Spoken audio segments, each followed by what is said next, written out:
دايما بنسأل عن أهمية النظرية النسبية وليه طالعين بأينشتاين السما، وهنستفيد ايه من الثقوب السوداء والمادة الغامضة على أساس أكتر مفهومين متداولين يعني.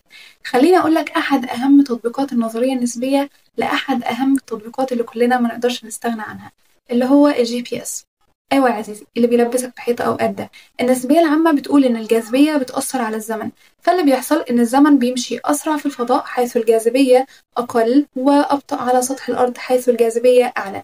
الأقمار الصناعية بتاعة الجي بي اس موجودة على ارتفاع عالي فوق الأرض، يعني بعيد عن الجاذبية بتاعة الأرض اللي بتكون أقوى عند السطح، وده بيخلي الساعات في الأقمار الصناعية تمشي أسرع بنسبة حوالي 38 مايكرو ثانية في اليوم الواحد عن الساعات الموجودة على سطح الأرض.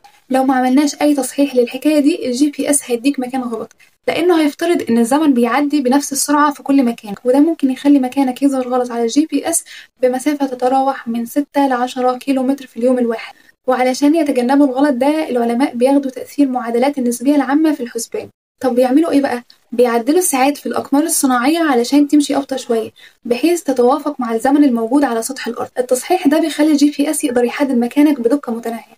وبالمناسبة، في كل مرة يتوهك جي بي اس، أينشتاين ملوش علاقة. وكالعادة قبل ما ننهي أي فيديو، ما ننساش إخواتنا في غزة في 3 حاجات: قاطع، اتكلم وانشر عنهم، وادعي لهم ربنا ينصرهم ويعزهم ويمكنهم هم وكل أخواتنا المستضعفين من المسلمين في كل مكان. ربنا ينصرهم ويعزهم عن قريب بإذن الله. وبس كده. Thank you so much for your kind presence، وباي باي.